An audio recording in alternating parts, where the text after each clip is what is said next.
কলকাতার জনকণ্ঠ। গ্রাম ও শহরের মেলবন্ধন। সাড়ম্বরে নলেজ সিটিতে ৮০তম স্বাধীনতা দিবস উদযাপন।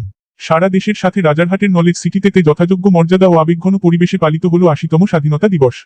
অনুষ্ঠানে প্রধান অতিথি হিসাবে উপস্থিত ছিলেন চেয়ারম্যান আব্দুর রব, প্রিন্সিপাল বিশ্বজিৎ চক্রবর্তী, সালাউদ্দিন মোল্লা, শামীম মোল্লা। জাতীয় পতাকা উত্তোলনের মধ্য দিয়ে অনুষ্ঠানের শুভ সূচনা হয়। পতাকা উত্তোলনের পর শিক্ষক শিক্ষিকা, ছাত্রছাত্রী ও উপস্থিত অতিথিরা দেশাত্মবোধক আবেগে স্বাধীনতা সংগ্রামী ও শহীদদের প্রতি শ্রদ্ধা নিবেদন করেন। এরপর ছাত্রছাত্রীদের অংশগ্রহণে অনুষ্ঠিত হয় মনজ্ঞ সাংস্কৃতিক অনুষ্ঠান, যেখানে বক্তৃতা, গান, কবিতা, আবৃত্তি ও নাচ সহ বিভিন্ন পরিবেশনার মাধ্যমে ফুটে ওঠে দেশপ্রেম ও স্বাধীনতার চেতনা।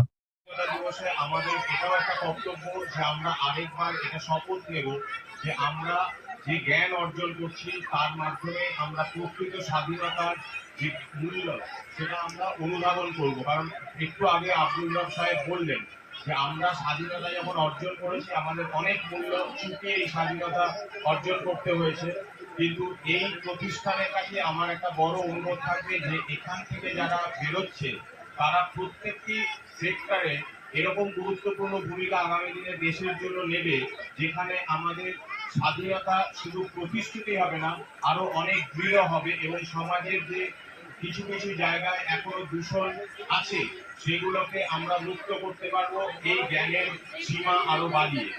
করেছে এবং অনুষ্ঠানের মধ্য দিয়ে সাংস্কৃতিক অনুষ্ঠান কি জানাবেন ভারতবাসী এবং আজকে এই নলেজ সিটি ক্যাম্পাসের ছাত্রছাত্রীদের উদ্দেশ্যে?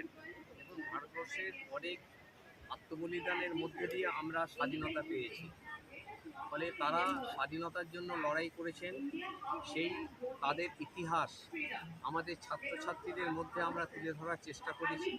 ফলে আজকে আমরা স্বাধীনতা দিবসে আমাদের ছাত্রছাত্রীদের ছুটি নেই। এই ছুটিটা আমরা আগামীকাল আমরা দেব। আজকে সমস্ত স্বাধীনতা দিবসে যে সমস্ত শহীদ হয়েছেন তাদের স্মরণ করার জন্য সমস্ত ছাত্রছাত্রীরা এখানে একত্রিত হয়েছে। কি বার্তা দেবেন এই যে ধর্ম বর্ণ নির্বিশেষে যেটা আপনি বলছিলেন যে বিভেদ ভুলে গিয়ে? আমাদের মধ্যে কিছু মানুষ আছে বিভেদ সৃষ্টি করার চেষ্টা করছে, বিভাজন সৃষ্টি করার চেষ্টা করছে। আমাদের এই বর্তমান সমাজের সবথেকে বড় দায়িত্ব, আমরা ভারতবাসী, আমরা চেষ্টা করব আমাদের মধ্যে যাতে বিভাজন না আসে, আমাদের মধ্যে যাতে দ্বন্দ্ব না আসে, আমাদের মধ্যে যাতে দাঙ্গা না আসে, আমরা যেন সুস্থ শান্তির সঙ্গে বসবাস করতে পারি। এটাই আমাদের সব আপ্রাণ চেষ্টা করতে হবে। 80 বছরে আপনার আশা কি আকাঙ্ক্ষাটা?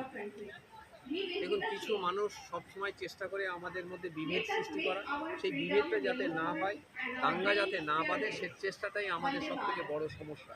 কারণ ভারতবর্ষের এখন সবথেকে বড় সমস্যা হয়ে দাঁড়িয়েছে এটাই। ফলে এর থেকে মুক্ত হতে হবে।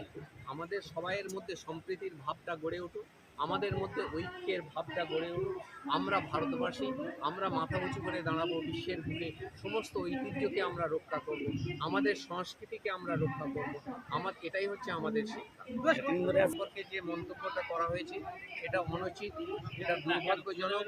নেতাজি সুভাষচন্দ্র বোস আজীবন স্বাধীনতা সংগ্রামী ছিলেন এবং তার মৃত্যু হয়েছে কিনা আমরা জানি না, কিন্তু তিনি তো লড়াই করেছেন, আজাদ হিন্দ বাহিনী তৈরি করেছেন, রাসবিহারী বসু আজাদ হিন্দ বাহিনী তৈরি করেছেন।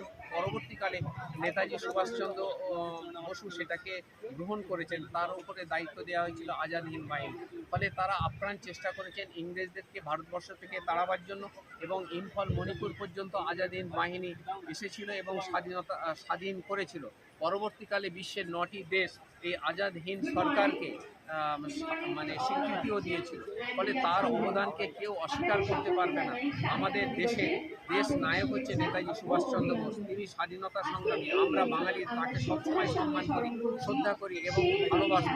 কিন্তু তার বিরুদ্ধে কিছু মানুষ কুরুচিপূর্ণ বক্তব্য রাখছে, এটা অত্যন্ত দুর্ভাগ্যজনক। স্বাধীন ভারতবর্ষে নেতাজি সম্পর্কে যে এই কুরুচিপূর্ণ বক্তব্য রাখা হয়েছে এর তীব্র বিরোধ। Chairman knowledge. অনুষ্ঠান জুড়ে শিক্ষক শিক্ষিকা ও ছাত্রছাত্রীদের স্বতঃস্ফূর্ত অংশগ্রহণে মুখর হয়ে ওঠে নলেজ সিটি প্রাঙ্গণ। স্বাধীনতার ৮০তম বর্ষে দেশপ্রেম, ঐক্য ও সম্প্রীতির বার্তা ছড়িয়ে দেওয়া আমাদের মূল লক্ষ্য। সকলের সমবেত জাতীয় সঙ্গীতের মধ্য দিয়ে অনুষ্ঠানের সমাপ্তি হয়।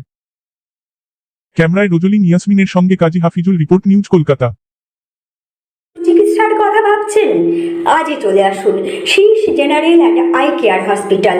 40 বছর মানুষের সেবায় নিয়োজিত সুচিকিৎসার বিশ্বস্ত প্রতিষ্ঠান। কলকাতার অভিজ্ঞ ডাক্তার দ্বারা অপারেশন ও চিকিৎসা করা হয়। কাঠালিয়া, ভাঙড়, কাশীপুর, দক্ষিণ 24 পরগনা।